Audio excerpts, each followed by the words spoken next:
It is day 25 in the 2018 Utah legislative session, and I'm going to talk about HB 254. This is a bill that I sponsored called Campus Sexual Violence Reporting. I've been working on this for about 2 years. This passed out of the Judiciary Committee today on a vote of 7-2. So let me first talk about the problem. The problem is, you've heard it. You've heard the statistic. Here's my mom fail disclosure right now. I sent my daughter to college 2 years ago with a looming statistic that either she or one of her roommates are likely to be sexually assaulted while they're there. The 1 in 5 statistic. We've heard it all. And frankly, I don't know where else would you go somewhere? Would you go to a restaurant that you knew that 1 in 5 of the customers coming out will have been sexually assaulted while they were there? Much less send your daughter. But we do this. We send our kids off to college and just hope they're not the 1 in 5. Well, we live in the post-Harvey Weinstein era where we are finally past due. Exposing sexual harassment, sexual assault, we're exposing it, we're condemning it, we are shaming it. We are finally putting public policy and private policy into place that prohibits this, that has a zero tolerance for this now. And we see that in Hollywood, we're seeing it in government. But one place we're not really seeing it enough is on our college campus. Our college campus, for 1 in 5, sounds like a pretty safe place to be a perpetrator of sexual assault. So why aren't these things, why aren't they resolving better or quicker? So let's talk about how we came to have part of the problem. So the first problem is that it happens at all. The second problem is what happens next. And that's what this bill addresses. What happens next? What typically happens is the college campus gets a few administrators and a few professors together, and they go and investigate, and then they hear evidence, and then they have this kangaroo court and decide, what's happened in these cases. We have seen tragic headlines in Utah of happens to be women, could be men, but it's typically women more often, who have had their sexual assault cases completely botched by the institution. And after all, where in professor school or college administrator school is the criminal justice elements of handling evidence, investigating crimes, trying crimes, and adjudicating crimes? Well, people frequently ask me, why are we doing this anyway? Why do colleges handle crimes? Well, they don't. They handle conduct code violations. And so the next question is, well, why don't they go into law enforcement? Why doesn't law enforcement get involved? Well, in 2011, the Department of Education sent out, and you've heard about some of these, they're called Dear Colleague letters. So in 2011, a Dear Colleague letter went out instructing our college campuses to deal swiftly and firmly with incidences of sexual assault and sexual harassment. No training came along with that. No extra qualifications for the people handling these situations, but nevertheless, the institutions were now mandated to start dealing with these crimes. They are crimes. After all, they're crimes. But the institutions have been handling them as conduct code violations, and they have these investigations and adjudications. Anyway, what my bill does is it deals with the situations that are very serious. These are situations where the institution, when they deem that they have a serious problem, on their hands, they may engage law enforcement. Up to this point, the Office of Civil Rights of the Federal Department of Education actually, they didn't prohibit it, and they noted certain circumstances where it would be fully appropriate to consider weighing the interests of the larger community at risk over the confidentiality of of a victim.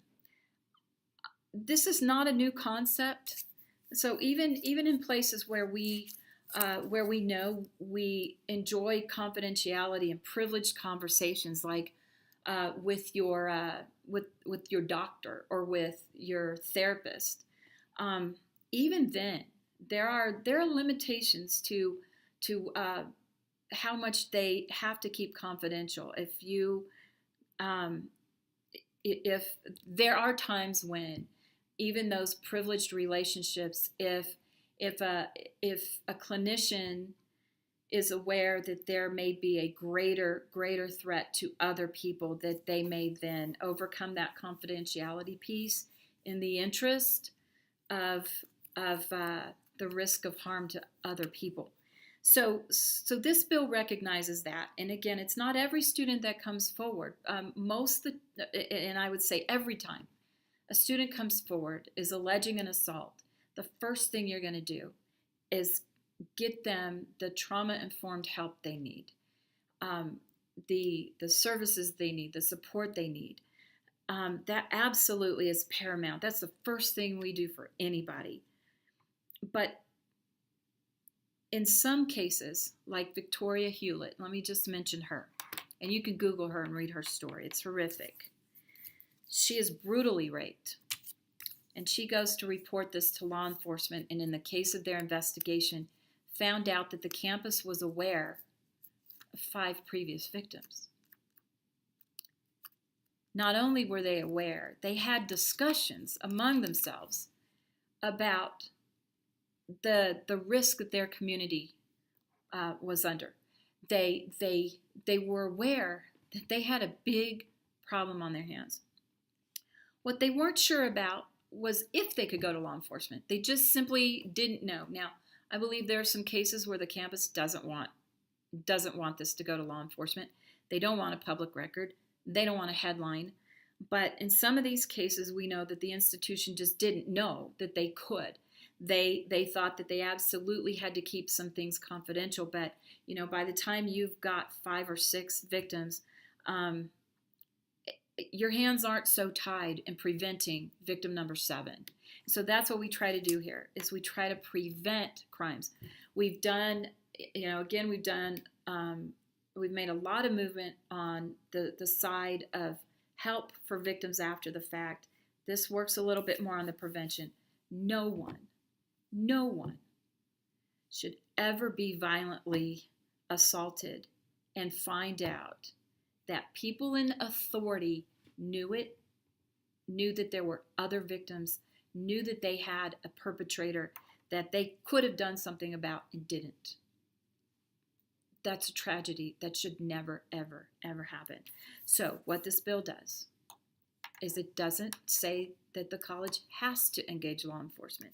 It just makes it clear and consistent with the Federal Department of Education's guidelines that there are these times when you may weigh the safety of other students and future potential victims in favor of that.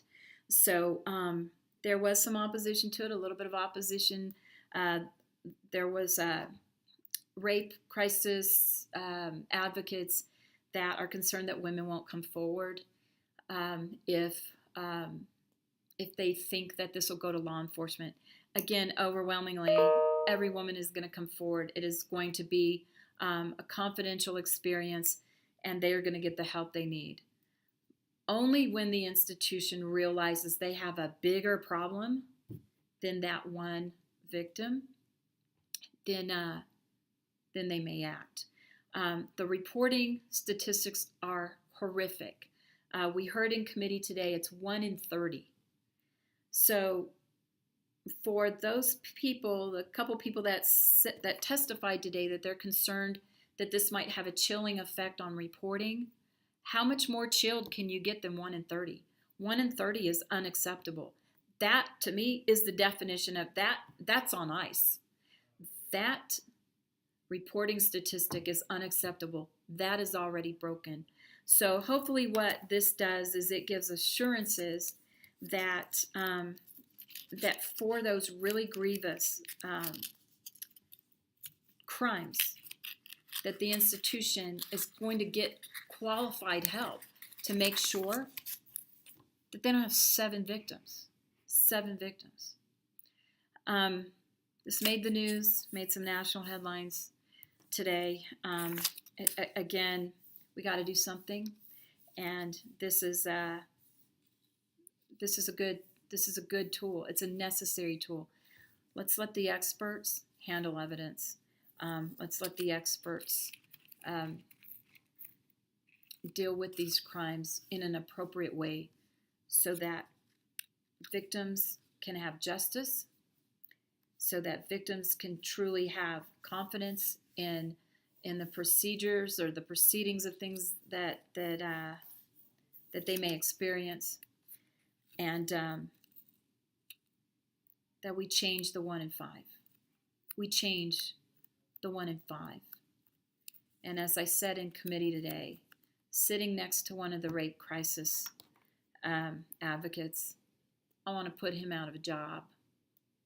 I want to put him out of a job. Our college campuses are no longer safe for sexual predators.